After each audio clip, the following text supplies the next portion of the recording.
नया नया बच्चा पैदा होता है, अक्सर पेरेंट्स के लिए अपना एक लर्निंग कर्व होता है। नॉर्मली देखा जाए तो यूजुअली दांत नहीं होते, 6 मंथ ऑनवर्ड दांत आना शुरू होता है। Dentist goes in the bottom of the priority list. तो अगर आप डेंटिस्ट को एक्सेस नहीं कर सकते इजीली, तो ये कुछ बातें हैं जो मैं इन वीडियोस में बताऊंगा जो आपको हेल्प करेंगी कि नए छोटे छोटे बेबी के नए दांतों का ख्याल कैसे रखा जाए। सबसे पहले जी, जब पहला दांत आएगा तब से हमने उस दांत की ब्रशिंग स्टार्ट कर देनी है। किस ब्रश से करना है, पेस्ट कौन सा यूज़ करना है, स्मीयर लेयर बिल्कुल छोटी सी तय होगी टूथपेस्ट की, वो यूज़ करनी है।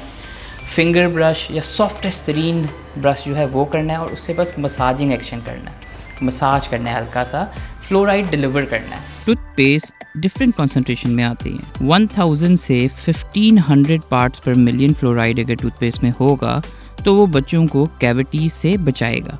तो हमने इंश्योर करना है कि जो भी टूथपेस्ट यूज़ कर रहे हैं उसमें 1000 से 1500 पार्ट्स पर मिलियन फ्लोराइड हो। जो फ्लोराइड की कॉन्सेंट्रेशन है वो कैविटी से बचाएगी, जो ब्रशिंग का एक्शन है वो फंसा हुआ जो मिल्क शिल्क है उससे बचाएगा। आइडियली ब्रेस्ट फीड को रेकमेंड किया जाता है। अगर ब्रेस्ट फीड नहीं किया जा सकता तो फीडर 1 साल तक आप दे सकते हैं, उसके बाद आपने सिपी कप पे अपने बच्चे को ले आना है। फॉर लाइफ फीडर नहीं यूज़ करनी। 1 साल बाद सिपी कप के बाद विद इन ईयर उसे मग पे, कप पे, ग्लास पे ले आना है। अगर वो स्टार्टिंग अर्ली एजेस में फीडर यूज़ करेगा, फ्यूचर में या तो दांत अच्छे नहीं लगेंगे या खर्चा बहुत होगा ब्रेसेस पे, क्योंकि मुंह का जो एनाटमी है वो उसकी वजह से चेंज हो जाती है। तो फीडर हमने मैक्सिमम 1 ईयर, 1 साल का बच्चा हो गया तो छुड़वा देना है। And I am pretty sure अगर आपकी औलाद है, आप ये वीडियो देख रहे हैं और वो 1 साल से बड़ी है, 2 साल की है, 3 साल की है, तो वो फीडर यूज़ कर रही होगी, which is very wrong. Feeder आपने आफ्टर 1 ईयर छुड़वा देना। जो टूथब्रश टूथपेस्ट है वो आफ्टर एवरी पासिंग ईयर उसकी जो टाइप है, उसका जो कॉन्सेंट्रेशन ऑफ फ्लोराइड है वो चेंज होता रहता है। उसकी नॉलेज आपको आपका डेंटिस्ट देगा, जिसकी वजह से डेंटिस्ट के पास जाना ज़रूरी है। दांतों पे कोई डिफरेंट कलर का कलर फील हो रहा है, कोई शेड फील हो रहा है, डेंटिस्ट के पास जाना ज़रूरी है। दांत आपस में बच्चे बजा रहे हैं विच इज़ नॉर्मल, जो कि हो जाता है ओवर टाइम, खुद ही ठीक हो जाता है, लेकिन फिर भी डेंटिस्ट के पास जाना ज़रूरी है। इस तरह की कोई भी छोटे मोटे भी मसले हों, आइडियली आपने डेंटिस्ट से पूछ लेना है। दांत निकल नहीं रहे, लेट निकल रहे हैं, डेंटिस्ट के पास जाना ज़रूरी है। खुद से कोई दवाई या अपने चीज़ स्टार्ट नहीं कर देनी।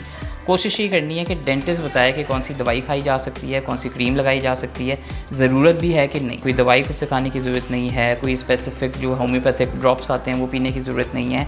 डेंटिस्ट के पास जाएं।